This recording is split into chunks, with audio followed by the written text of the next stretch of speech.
Coventry University Vice Chancellor has said the city economy could lose out on tens of millions of pounds due to a government clampdown on international student visas. In January, the government introduced restrictions to prevent most international students bringing their dependents with them. Introducing the new laws in the beginning of the year, the department said it also wanted to stop students' visas from being a backdoor route to work in the UK. Coventry University said international students were worth more than £150 million to the city and blamed politicians for the 40% year-to-year drop in international students' recruitment at English universities in January's intake. So, you see, the blame game has started. Some of these universities has gone bankrupt already. Some of them are even finding new programs to lure students to start coming to UK because some of these universities are at business or are in business because of the money that these foreign students are bringing.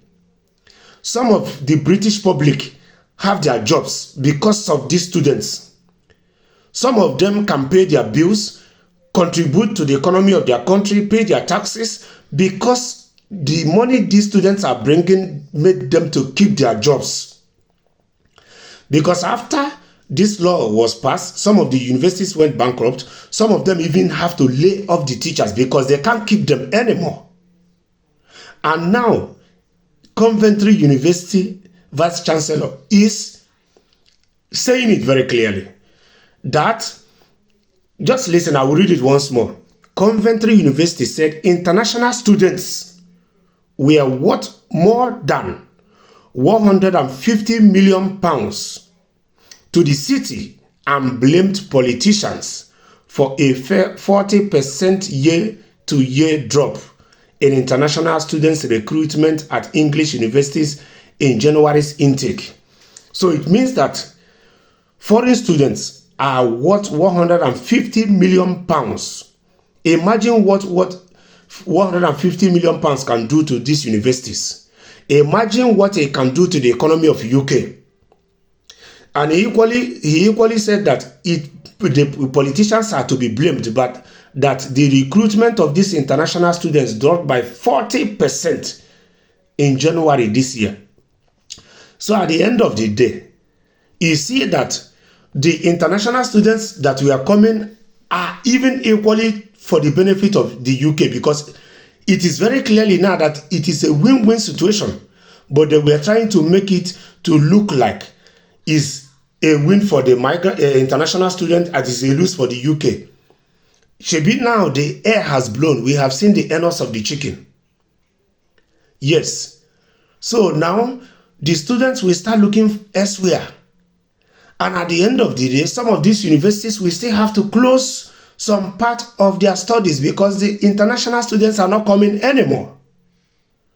Unless if they go back to the drawing board and amend these laws or relax some of these laws. But if they keep sticking to these laws, it means that some of these universities will be completely out of business. They will close some of their departments. Some of the British teachers will be out of job. Some of them will start hunting for new job. They have to embrace or go back to the job market again, which is not going to be funny because some of them have been in the teaching job for many years. And now, just because of the selfishness of the politicians, the self-centeredness of the politicians, just for them to win election, these teachers who has been in teaching profession for years are out of job.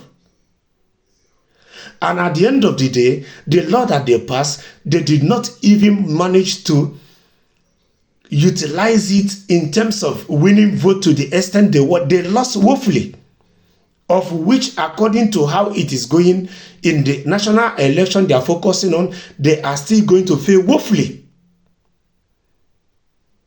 Because there are a lot of migrants who migrated legally to the UK, who are seeing their country people being deported to Rwanda or being deported back in their numbers, or seeing that their people can no longer come to study. How do you convince them to vote for you now or even in the nearby future?